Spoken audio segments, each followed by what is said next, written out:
Good afternoon. We'll now start. First of all, I'd like to welcome everybody to this pep talk this afternoon. Please mute yourself, but always show your video picture. Sign in your name, your Facebook account, your email address in the chat box. This includes the names of all companions attending with you. Use the chat box to ask questions and make comments while the pep talk is on. There'll be group pictures at the start and end of the pep talk, so please show your beautiful faces in the video. Reminder, after the pep talk, please take the online Learning Com evaluation test exercise for mastery of learning and have a perfect score to get a certificate like the one shown here. I have placed the link in the chat box. And then another reminder, obtaining 25 OLETE certificates will entitle one mentee to a voucher, free voucher for a RO household medical consultation, either face-to-face or telemedical. Another request, please type in your feedback in the chat box during the open forum and before we adjourn. Thank you. Let's now have a group picture taking before we start the pep talk proper in 2 minutes.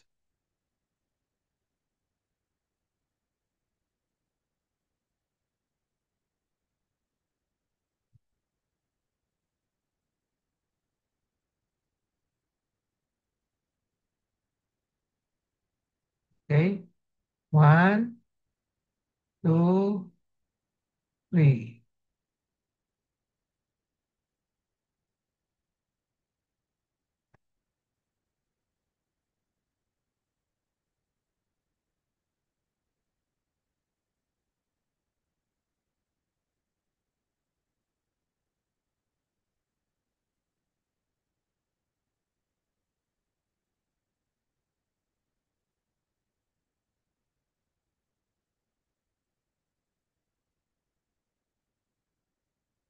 I have a patient empowerment program in which I like to empower the lay people or patients to take control in the management of their health.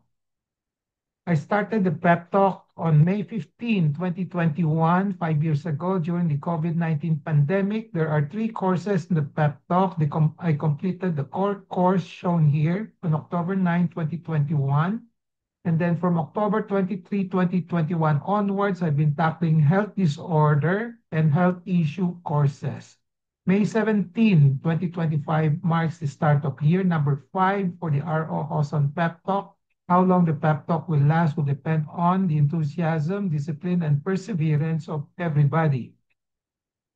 My pep talk today is entitled Symptom Sign Based Breast Cancer Surveillance.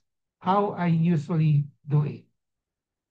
The empowerment objective is to have an essential understanding for the lay people on the symptom sign-based breast cancer surveillance, how I usually do it as part of their health management. So the assumption is that there are many styles of doing breast surveillance. I'm going to present to you how I usually do it. The contents of this particular pep talk will be the following. What is a cancer surveillance? What is a breast cancer surveillance? How is breast cancer surveillance after definitive treatment is being done or has been done? What are the 2 commonly used approaches? Compare the 2 commonly used breast cancer surveillance approaches. Then how does R.O. Hoson usually do his symptom sign-based breast cancer surveillance? And then what are R.O. Hoson recommendations on breast cancer surveillance? So this will be the contents of this particular pep talk. Disclaimer, the R.O. Hoson pep talk contains my thoughts, perceptions, opinions, and recommendations culled from my personal experiences, as well as from the writings of other professionals. Let's start with the first topic. Let's define first what is cancer surveillance. When you speak of surveillance as a word, it means close watch, close observation, close monitoring. Now, when we talk about surveillance in medicine, close watch, observation, close monitoring of any event related to medicine, related to medical treatment, the treatment of a particular patient. Now, when you talk about cancer surveillance, This is more specific. This is the close watch, close observation, and close monitoring of any event related to cancer, especially after cancer treatment. It can be for diagnosis as well as for treatment. So cancer surveillance is for patients with cancer, where surveillance in medicine is for other things other than cancer, but it subsumes also cancer surveillance. Now, what is cancer surveillance? Let's now focus on this one, cancer surveillance. Cancer surveillance, as I said, is a close watch, close observation, close monitoring in a cancer patient during treatment and after treatment for the following. So we want to know what is the response to the treatment, what will be the behavior or the course without active treatment procedures, because there are some patients who may not need or who do not have to undergo active treatment procedure, but we have to have a follow-up, we have to have close observation and monitoring. And then we also try to check patients whether they are in remission or there is a recurrence. So these are the main purposes for the surveillance, watching for response to treatment, the behavior or course without active treatment, yung mga what's going on, if there will be recurrence or patients will remain in remissions. Cancer surveillance on a cancer patient is usually used in the context of close and continuous watch, observations, and monitoring for recurrence and after a definitive cancer treatment. So, kadalasan, itong cancer surveillance, when it's being used by the medical people, it's usually used for observing or monitoring for recurrence of a cancer. As we all know, doctors do not talk about cure in cancer. They always talk about the possibility of recurrence. That's why the follow-up is usually a lifetime follow-up. So during this lifetime monitoring, this is what we call cancer surveillance. So, but what is cancer surveillance after definitive treatment? May mga situations in which you can have surveillance not after a definitive treatment, let's say for palliative treatment. Okay, so let's define first what's a cancer definitive treatment. This is the primary treatment, the unang treatment or pinaka-main treatment chosen to provide the highest chances of cure or with intent to cure. The aim is to cure, okay, although we know that there's no guarantee, okay, especially done in which all the clinically evident cancers are completely resolved, annihilated, and removed. So kung yung mga cancer na maliit at matatanggal, we always aim for a cure para hindi siya umulit. Now, the treatment that are being done for not done for complete resolution of all the clinically evident cancers, we don't call that cancer definitive treatment. We usually call it cancer palliative treatment. Yung mga malala na, yung mga advanced cancer na malalaki na hindi kaya, kung minsan pwede pa yung operahan, pero the realistic objective is just for palliation, not for cure anymore. So so when you talk about surveillance, it can be both for after cancer definitive treatment and after cancer palliative treatment. But the phrase cancer surveillance is usually used in the setting of a cancer definitive treatment and in cancer palliative treatment. Pwede din dito sa cancer palliative treatment, pero usually among the doctors, we usually use this phrase for those who have undergone a cancer definitive treatment. Natanggal lahat, wala nang evidence of cancer, we'll just monitor. So to repeat, cancer surveillance after definitive treatment is a close watch, observation, monitoring for cancer recurrence, uulit, after a definitive treatment. So what is a breast cancer surveillance after definitive treatment? Let's now focus on breast cancer. Kanina we talk about cancer surveillance in general. Ngayon we focus on the breast cancer. So breast cancer surveillance is just surveillance on patients with breast cancer.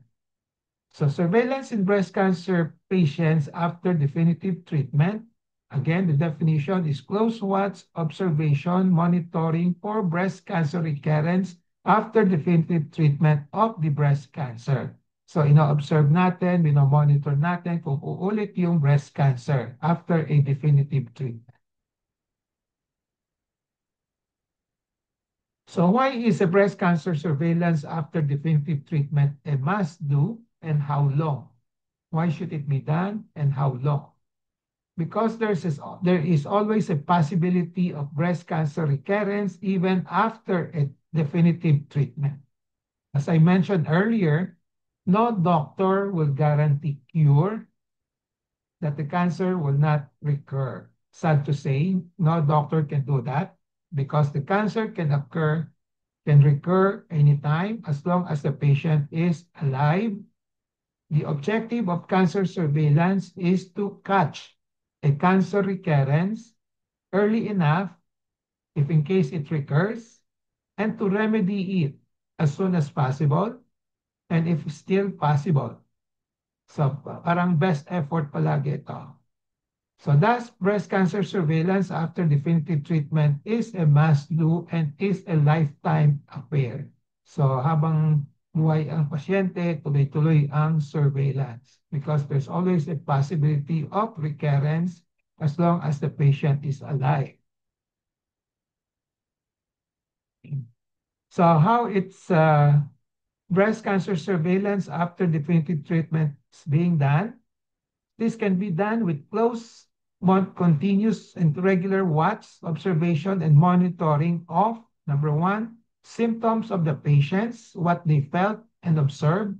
Number two, the signs from the physical exam of the physicians, particularly cancer specialists, yung mga examination results ng cancer specialists. So those are the signs. Yung symptoms are those yung mga nararamdaman ng pasyente na observe. And then, of course, the last one is monitoring can be done through laboratory diagnostic tests or procedures. So basically, these are the three types of procedures to do the close surveillance: symptoms, sign, laboratory test. So currently, two approaches commonly practiced by breast cancer specialists. Number one is the symptom sign-based surveillance and the battery of test surveillance. Let's discuss first what is a symptom sign-based surveillance. This would usually include the following: ordered by the physicians.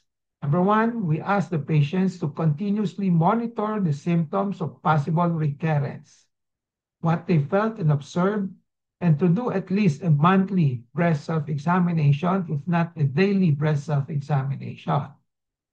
Number two, have a periodic breast cancer specialist physical exam to see if there are signs of recurrence. So yung una, yung pasyente, if you feel, you observe sarili nila, then after that, even doing daily breast self-examination or monthly, then after that, doing a specialist physical examination, periodic, usually once a year. And then ordering, yung specialist will just order diagnostic tests only when clinically indicated, not routine. Kung kailangan lang, after the physical examination by the breast specialist, kung may nakita siya, parang may duda, baka may recurrence, then that's time they ordered for the laboratory test. Kung wala naman, they just stop in number two. So, symptoms ito, base ito. Yung ordering of lab test is as needed, as indicated only. Di siya dekahon, di siya routine. When you talk about battery of test surveillance, these usually include the following: ordered by the physicians. They usually order for CT scan of the chest. At times, they just order for chest x-ray kung di kaya ng pasyente. Sa gastos, to check the recurrence or spread to the lungs. CT scan of the brain to check recurrence or spread to the brain. Then bone scan to check recurrence or spread to the bone. Ultrasound of the abdomen. At times, they do CT scan to check recurrence or spread the liver. Then blood chemistry to to check recurrence or spread to the liver, like SGOT, SGPT, okay, alkaline phosphatase, and then PET CT scan for the whole body. So these are the common tests that are being done in the battery of test surveillance by the doctors, by the breast specialists. So if you compare the two, this column shows the symptom-based surveillance. The other column here is the battery of tests. So these are the two approaches. So the approach, just a explanation of the approach.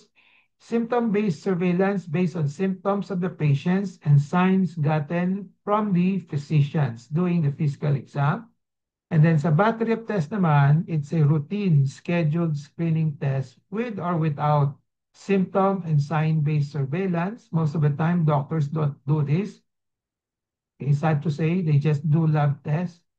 Pero pwede ding mas maganda kung if they do routine scheduled screening test, may kasama at tinatanong kung ano yung nararamdaman ng pasyente, symptom-based and also sign-based, ini-examine ng doktor yung pasyente.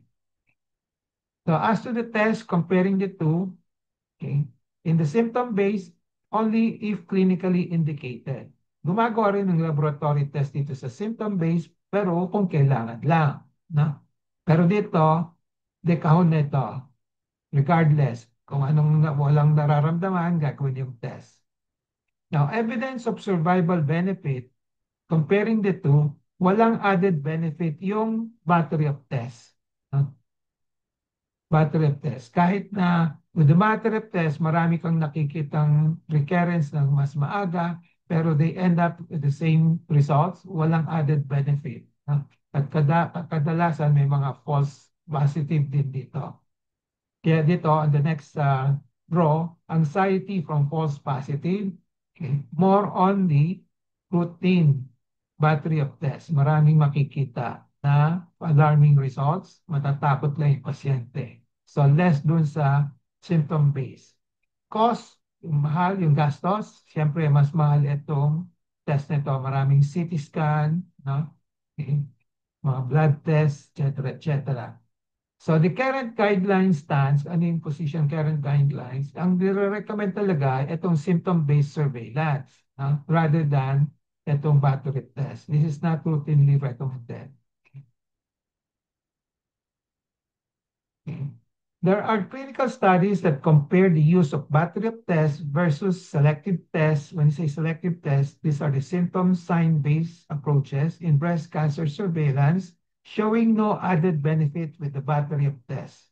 So the results of this trial support the view that the protocol of frequent laboratory tests and X-ray after primary treatment for breast cancer does not improve the survival or influence health-related quality of life. So that's why the recommendation is that routine use of this test should be discouraged. So this was published in 1994. Then another study has this conclusion, yung mga chest X-ray palagi, bone scan, no?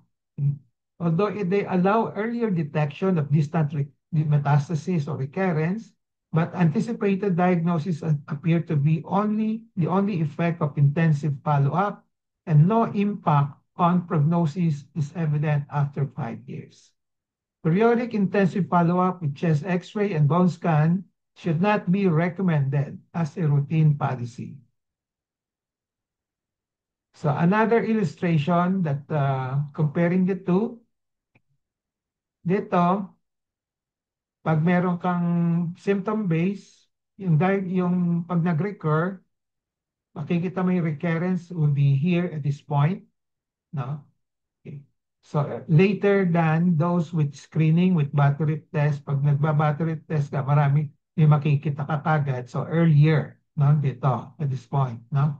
So, but you try to follow up these two groups of patients, no? They usually die at the same time. No? Yan ang studies that have shown kung nag-recur na, they usually die at the same time. So, ang advantage itong battery of test, yung mental suffering is shorter. Kasi late na na-discover at yung before, the interval before that is shorter, kaya shorter ang mental suffering compared to those with battery of tests, maaga na didiskubre at mahaba ang mental suffering, poorer quality of life, and then namamatay sila at the same time as those patients without the screening or symptom-based surveillance.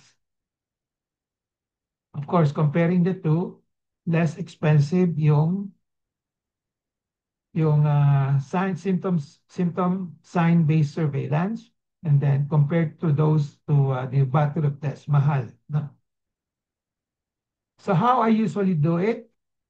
First of all, before I implement the symptom sign-based breast cancer surveillance strategy, I will explain first to the patients the two options of breast cancer surveillance and give the comparisons of the pros and cons, which I just discussed earlier, kanina, then get an informed consent kung anong gusto nila. And then if they decide on symptom sign-based breast cancer surveillance, then I proceed by telling them to continuously monitor the symptoms of recurrence. So, mga symptoms of recurrence, I'll discuss this later on. And then, aside from continuously monitoring the symptoms, they have to do regular, or at least monthly breast self-exam. As I said, pwede namang daily because naliligo na may pasyente yung mga babae every day. Then to have a periodic follow-up or check-up with me as a breast specialist to look for signs of recurrence. And I will do diagnostic tests only as clinically indicated kung meron akong indications for doing it. Kasi may nakita ako, mukhang meron, mukhang wala, may suspecha ako, baka meron, di ako sure, then I will be ordering diagnostic tests. Now, for the symptoms-based cancer surveillance, the patient should continuously feel, pakiramdam, observe for the following common alert symptoms for recurrence. Ang common site of metastasis of recurrence kasi, no, yung distant will be the brain, the lungs, the bones, and the liver. No? Yung local naman, dun sa dibdib. No? So I will tell them to observe the following. Kung may bukol dun sa operated side or site of the breast or other breast, okay, possible recurrence yun. Pag may mga bukol na bago after the operations. No?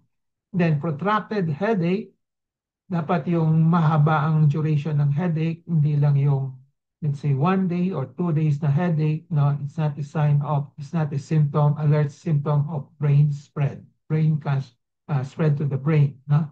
Let's say, mga 1 month, 2 months, talagang sumasakit, hindi nawawala, no? At lumalala. So there's a possible recurrence or spread to the brain. Ganon din sa cough. Pag matagalan, 1 month, 2 months, no? Maging 1 week or 2 weeks because of flu, iba yun, no? So kung matagal, we have to think of possible spread to the lungs, and that's the time we may have to do diagnostic tests, usually CT scan of the lungs, of the chest. Then bone pain also, we have to differentiate that from arthritis, no? O baka nasaktan lang, na-strain, no? But if the bone pain is protracted, meaning 1 month, 2 months, hindi nawawala at lumalala, no? So possible recurrence or spread to the bone, then we do a bone scan or x-ray of the bone. Kung di kaya ng pasyente yung bone scan. Then abdominal pain, especially right upper side because andun ng liver, then jaundice, naninilaw ang mata, balat, no? So possible spread to the liver. So during the follow-up visit with me, I will ask them all the above. No? So especially, ito, ma-examine ko na. Ma-examine ko yung pasyente, makikita ko na, but I usually ask them, do you have protracted headache, protracted cough, bone pain, abdominal pain? Kahit na itong 4 lang, pwede na. For the symptom-based breast cancer surveillance, the patient should do regular, at least monthly breast self-examination. As I said, I now tend to advocate daily breast self-exam kasi naliligo na may pasyente everyday at kinakapari ng breast. So, sabayan na lang breast self-exam. I will teach them how to do breast self-exam, which will include the following: both breasts And the chest area, kung merong mastectomy was done, kung natanggal na yung isang suso, so kakapain pa rin yung chest, yung dibdib. No? Then, aside from the breast, yung kilikili, both armpits, and then both neck, especially above the collarbone, kasi doon pwede mag-spread yung cancer ng breast. Then, right upper abdomen to palpate the liver for possible mass recurrence. Kasi common din yung nag-spread din ng breast cancer dun sa liver. At pwedeng kapain naman ito. No? Now, for the sign-based breast cancer surveillance, I, as the breast specialist, will do the following, at least the following. Do inspection and palpation, ganun din sa pasyente. Observe, look, then feel. Okay, sa akin naman, we call it inspection and palpation. For assessment and evaluation of possible recurrence, both breasts, okay, or the chest areas where the mastectomy was done, both armpits, kakapain ko rin, both neck above the collarbone, and the right upper abdomen to palpate the liver for possible mass recurrence. So kung anong ginagawa ko rito, yan din ituturo ko sa pasyente, how to palpate their own body. If there is anything in the symptom and sign findings that will make me suspect recurrence, and I need to be definite about the findings, let's say I'm not quite sure, there might be instances baka medyo maliit pa, kaya hindi masyadong obvious yung findings, no? Then I would request for a diagnostic test, So examples of selective diagnostic tests will be the following. On symptom surveillance, because of the protracted headaches, let's say matagal yung masakit ang ulo ng pasyente, so a recurrence or spread to the brain is suspected, so I will most likely order for a CT scan of the brain. Then if there is a protracted cough naman, palaging inuubo for 1 month, 2 months, then I will do a possible chest x-ray initially, and then a CT scan of the chest as indicated. On the sign naman, yung may nakakapa ko, let's say I was able to palpable right upper quadrant mass, abdominal mass, so I'm suspecting possible liver, then I will include, I will ask for an ultrasound of the liver or the abdomen or a CT scan kung kailangan. No? But I usually start with an ultrasound. Now, on the, kung merong bukol nakakapa doon sa sternal area, doon sa breastbone, doon sa dibdib, so a recurrence to the sternum is suspected. So I would do a bone scan or a CT scan of the chest just to check kung talagang may recurrence doon sa buto, doon sa breastbone ng pasyente. So again, this just to flash again the difference between the symptom-based and battery of tests. Symptom-based is based on symptoms and signs gotten from physicians. Yung battery of tests, yung routine scheduled test, yung maraming tests. No? So gagawin lang yung test dito sa symptom-based surveillance kung kailangan, pero dito lahat gagawin. Hindi kahon. Now, in terms of survival benefits, walang survival benefits. Kung walang survival benefits, mas maganda pa rin yung symptom-based surveillance na lang. No?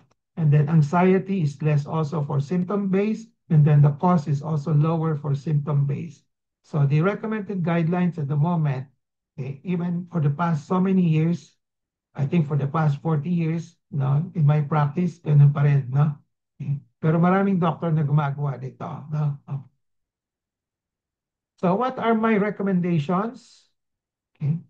First must do, we have to emphasize to the lay people and patients on using symptoms, what they felt or observed as the first step in breast cancer surveillance, and not to rely solely on physicians' examination and diagnostic tests. Number two, we have to educate the patients on what alert symptoms of breast cancer surveillance to watch, observe, and monitor. So dapat tinuturuan din natin, which I'm doing now, okay, which I've done earlier. Okay. Anong implications ng nakikita niyo kung meron kayong protracted na cough, anong ibig sabihin, no? Ganon.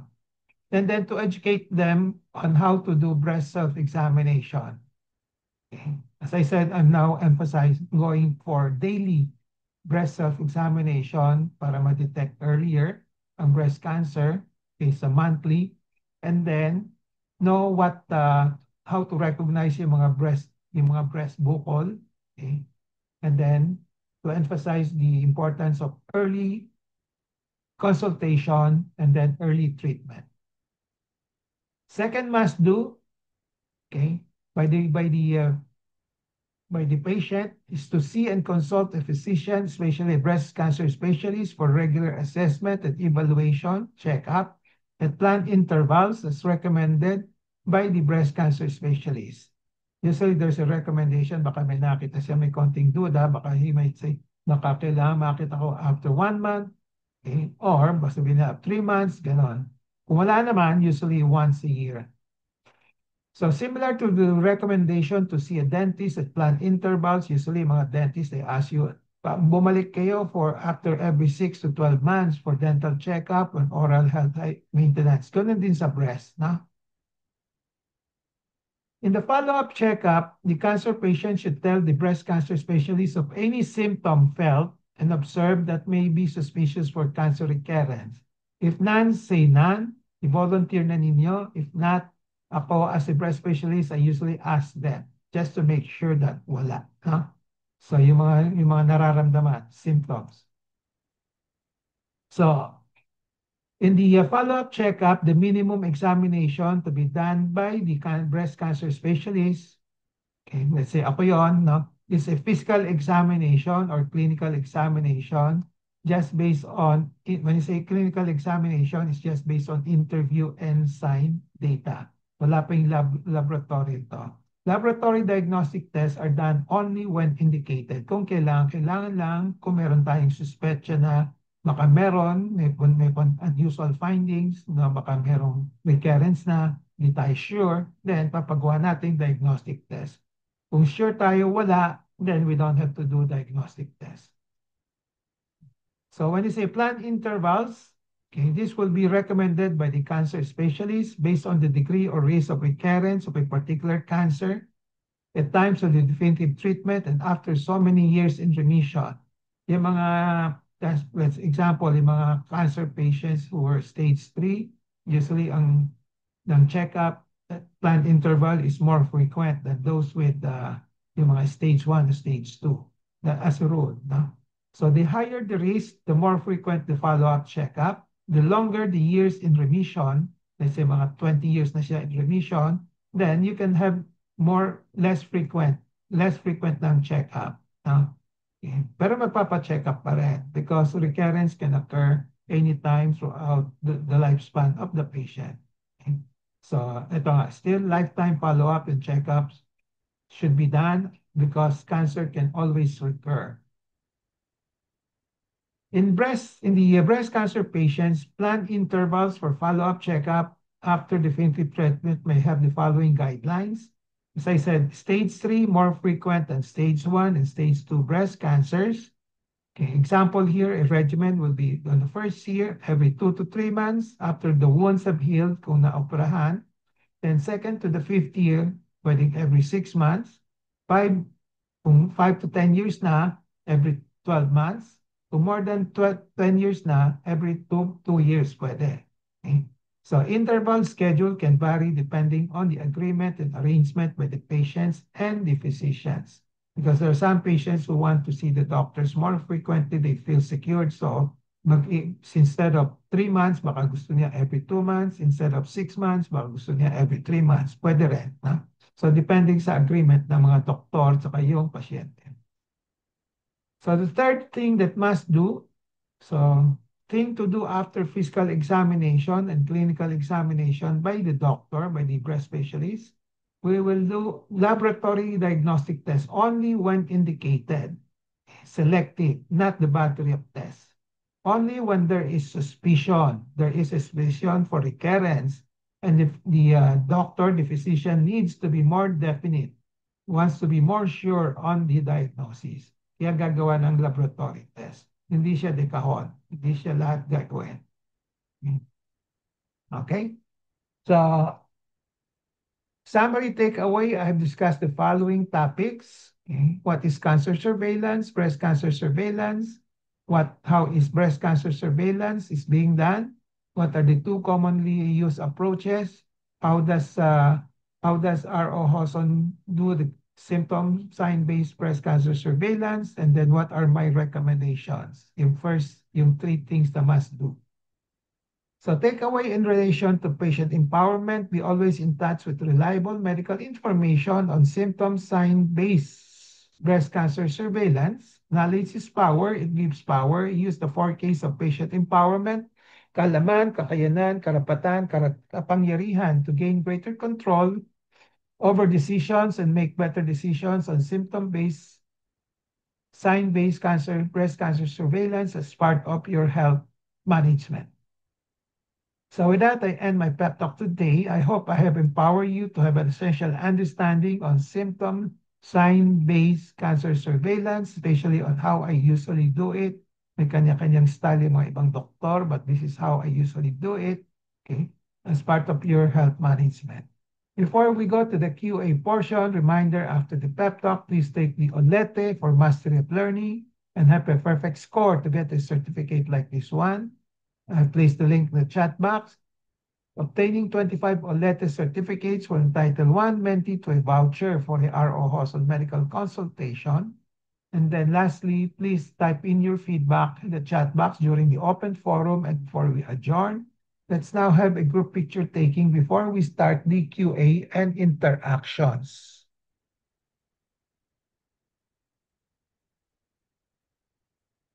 Okay, ready? That's it. Okay. One. Complete na. Isa pa. Charlita Sumilay. Okay. One, two, three.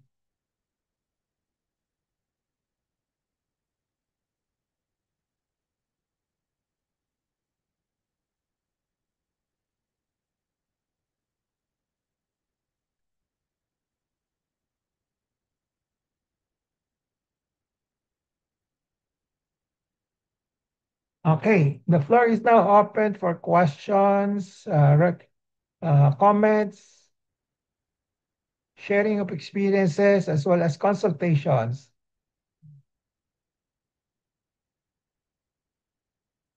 Andiyan si Dr. Lance, you can ask Doc Lance also if you want to consult. No. So how many of you went through those with breast cancer? How many went through the battery of tests? Wala. Butit na lang. Tenny, wala. Mayan, wala. Symptom-based kayo, no? Lorly, wala. Ellen, wala. Okay. Tama? Wala, di ba? How many head sit? Yes How po, many? wala. Si Ellen, wala, di ba? Wala ka ng mga Wala CT po, scan. wala. So, kung meron kayong CT scan, de kahon, abutin kayo mga 20, 40, 20, 30,000 pa additional, no? So, ilang years ka na, Ellen? Noong 9 years, 9 years times 40, 30, sabihin natin 20,000. 180,000. 180. Okay. So, si Lorly. Lorly, meron ba tayong battery of tests? Lorly, Rica Forte? Wala po, Doc. Wala. Kasi lumipat ka na sa akin after the no? Opo. After the chemo After po ng radio, chemo no? normal. Kasi kung ando ka pa dun sa medical, yung mga specialist, iba battery of test ka pa every year, no? Okay. Okay. Mayan, Jose, are you awake? Meron Yes kang po, Doc. battery of test ba yung ginagawa sa iyo sa Singapore? O ano lang? Hindi po eh. After po nung na-trace nila ma-biopsy, ano na po ako, yung schedule na ako for operation. Na after the operation, marami siyang, Ano, opo, meron na akong gano'ng mga PET scan, yung, PET scan lang po ginawa ko. PET scan na Wala. lang. At saka chemo. Wala nang ibang yung mga tumor markers, Ay, gano'n. wala po. Okay. So, butit na lang. Anong hospital sa Singapore? Raffles Hospital po. Okay. So, Lance, ano ba ano yung ibang practice sa Singapore? Ayan, hindi rin naman routinely ginagawa yung battery of tests, yung CT scan, bone scan, unless may pina-follow up na parang indeterminate lesion. Parang kung may suspicious, i-follow up nila after 6 months para to monitor. Pero kung wala naman on initial na mukhang metastatic, hindi naman routine to keep doing it kasi yung stand nila is kung nag-recur, walang mag-change, di ba? Kasi systemic na kasi. So yung mas importante talaga, ibantayan yung local kasi pwede pa talagang habulin yung local recurrence, i-re-excise, di ba? Pero kung distant mets na, wala mag-change. So hindi siya routine na ginagawa. Unless may pina-follow up na parang suspicious or indeterminate, uulitin to monitor. Yung mga tumor markers, mas ginagawa sa mga advanced, yung mga metastatic na. Just to monitor yung response to chemo, to the treatment. Tapos yung iba, for monitoring, mammogram every year. Yung iba, mammogram ultrasound. Pero yung pinaka minimum standard talaga yung check up with the doctor and breast self exam. Okay. Hindi rin recommended yung routine na CT scan, bone scan kung wala naman minomonitor or walang symptoms naman. Okay. Okay. Pero anong experience niya sa mga relatives ninyo sa Philippines? Usually maraming test na paggawa ng ibang doktor, no?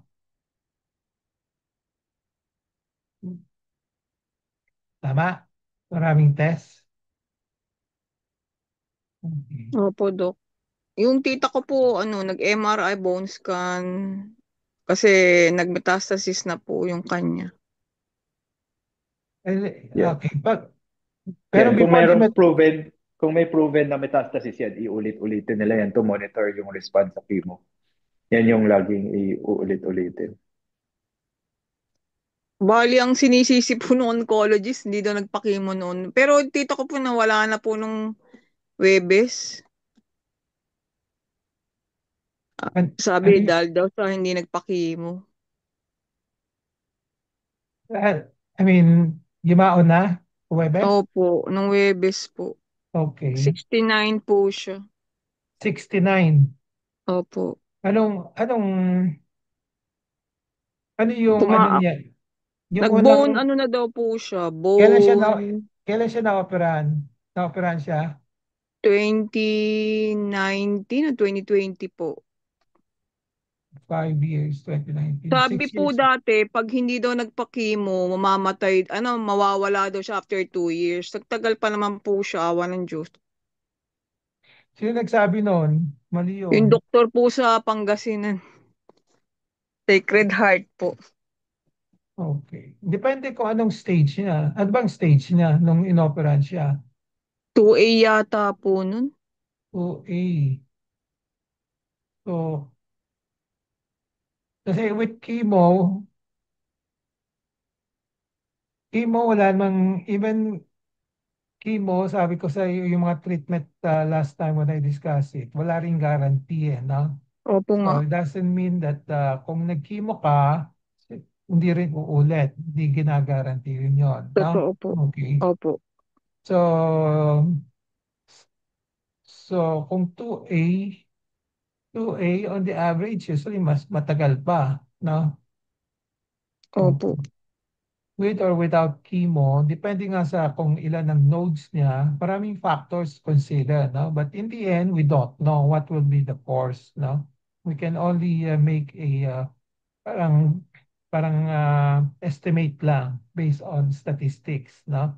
Based on yung mga nakikita natin. Pero hindi siya absolute, no? Opo. So, so in 2 years, hindi pa siya namatay. Hindi pa siya Opo. yumaon. So, naka Opo. 6 years pa siya. Di ba? Opo. So, so, then, I don't think it's right to blame na hindi siya kasi nag-chemo. Di ba? Mahirap sabihin, Opo. no? Opo Okay. nga. Yeah.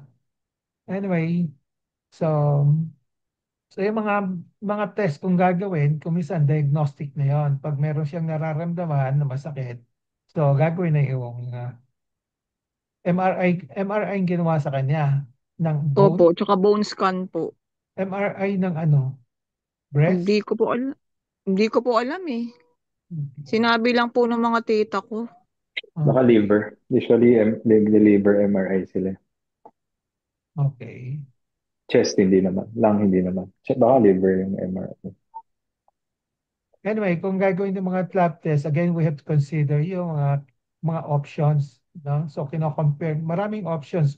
Pwedeng umpisa sa pinakamura at maganda naman yung information that you can get, no? Pwedeng start with that.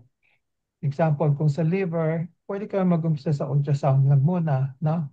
Kung may duda ka pa, that's the time you can do the CT scan or MRI, no? Kasi mahal kasi yun eh, no? Yung dalawa, no? Yan. Mm. Okay? Pero kung di naman kailangan, let's say stage 2 after the operation siya, no? Hindi, most likely hindi na kailangan ng pa-ultrasound, no? Just based on symptoms lang, magpapa-check up siya. Then, papain lang yung sarili niya. Then, magpapa-check up siya sa doktor niya, no? Sa breast specialist, no? Okay. Opo. So, importante yung check up with the doctors, no? So, ang pinakamaganda is talaga yung daily breast self-exam pa rin, no? Pero kung hindi ginagawa ng mga tao, at least yung punta na lang sa doktor na at least once a year pa-check up, no? Parang annual PE na lang, pakapa na lang, no? Okay. Kaysa yung, kasi kung isasabihin natin, annual mamo, mahirap din ano yun eh, mahirap to pa rin, di ba? Mahirap i-accomplish yun, di ba? Saka Opo. magastos yun, no? So, punta na lang sa doktor, check up at least once a year kung talagang hindi kayo gumagawa ng breast self-exam ng yung mga meticulously, no? Okay. Pero for the breast self-examination, ang sinasuggest ko is that you do it daily na lang. No? Basta tama yung ginagawa ninyo and then you know how to recognize a breast mass. No? So, pag naliligo nyo, sabunin lang yung breast ninyo tapos tingnan nyo kung may bukol. No? Sandali lang naman yun eh. Kung may nakapa kayo, something unusual, takbo na kagad sa doktor. No?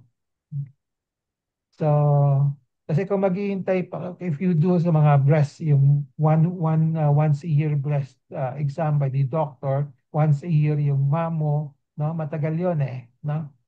So, baka pagkatapos ng mammo, let's say today nagpamamo siya, negative findings, no?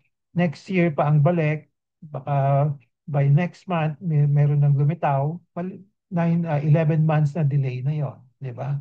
So, pero pag kinakapan nyo palagi, pag na-miss nyo on one day, the next day makakapanan ninyo o 2 days after makakapanan ninyo na madidiscover nyo kaagad na at libre pa, di ba? Okay. Okay? Dok, possible po Sige. ba yun? Kasi Ah, sabi daw po ng doktor, kasi nadulas po si tita sa sa stairs nila nung nagpunta siya ng CR. Sabi po ng doktor, nagkaroon na rin daw ng complication na naapektuhan daw pati yung rib niya. Ewan ko, totoo po yun. baka may bone mets na siya. May fracture na siya. Ah, May fracture na, no? ah. Hindi, Okay. nadulas lang po siya. After po nun, nahirapan na siya maglakad. Kaya nag-wheelchair na lang po siya. Kaya baka may recurrence na sa bone. Kaya hindi siya Ah, makalakad. Kaya masakit. Masakit yun pag nasa bone. Nagnipis din po yung binti niya eh. Okay. So Tapos anyway, namaga yung paa niya. yan. Okay. Most likely may bone meds na yan. Hindi na siya makalakad. Na? Okay po. Okay? Thank you po, Doc. Okay. Senny Cabral, meron ka bang battery of test? Senny, wala, ano? Senny? Wala po, Wala. hindi pa po ako puro breast ultrasound lang do kasi meron kaming health card na ma-expire yearly.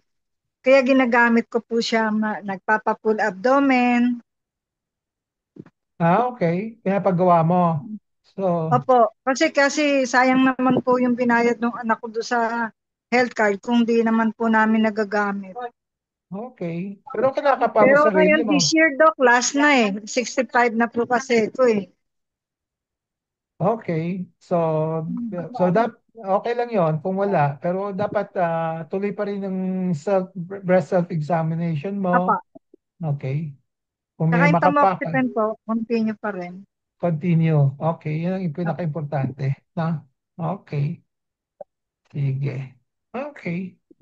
Thank you, So, Doc. you're welcome. So, any more questions or sharing in relation to the topic, battery of test versus non-battery of test, selective lang, no? So kung nagpapa-check up din kayo, surveillance, mas maganda pa rin yung meron kayong surgeon. Kasi importante yung kapa ng surgeon, no? Kadalasan kasi when you go to yung mga after the chemo na sa medical onco na kayo tumitigil, no? So usually hindi kinakapa ng gusto ng breast ninyo, no? They rely on laboratory test na, no? Okay, mga test.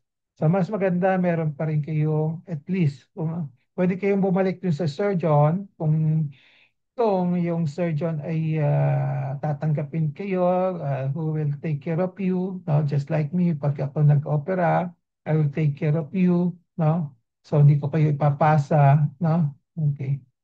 Pero basta check up nyo, dapat babalik kayo sa surgeon, no? Para makapa, no? Okay. Okay? Any more? Any more comments, questions? Kung wala na, we'll call it a day. It's already 3 o'clock. Sakto. Na? So, those, just a side announcement, sa December 7, we will have the 30th Cancer Crusaders Club annual Christmas get together. Pakisubmit lang yung mga pictures para ma-update lang natin. Na? Yung mga registry ninyo, roster, no? Saka pakisabi na lang sa akin kung ilang years na kayo para ma-update natin, no? Seni, Okay po, Doc. Nakailang years ka na, Seni? 7 po, this coming December. 7. Mayan, nakailang years ka na, Mayan? 2013 po yung huli. Bago yung 2008. 2008. 2008 po sa'yo, 2013 yung sa Ay, Singapore. sorry po.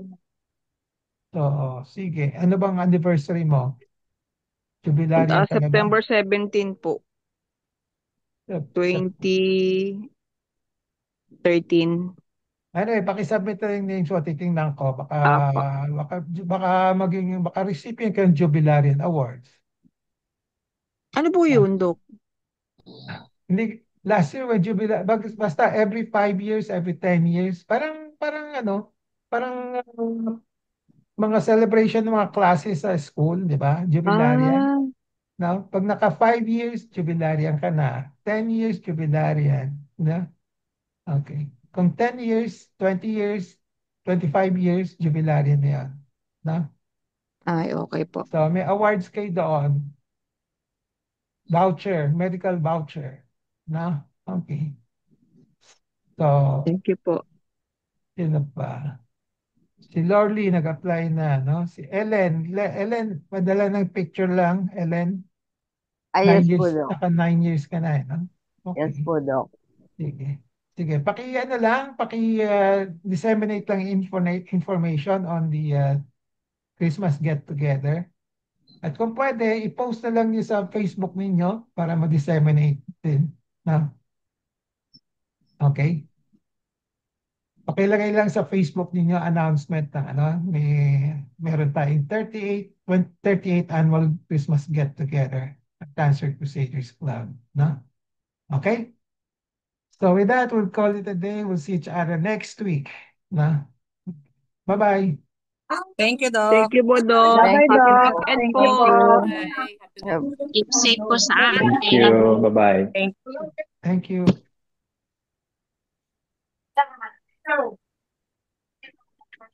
Oo nga, may bagyo, no? Sige, stay safe kayo, bagyo. May bagyo po. Sana di Stay dumating. safe, everyone. Oo. Nasaan ba yung bagyo ngayon? Stay dry. Thank you Mamaya po. pa? Bye, Ayan, salamat ganda daw, po. Bye-bye. Tomorrow. Tomorrow? Okay. Bye-bye.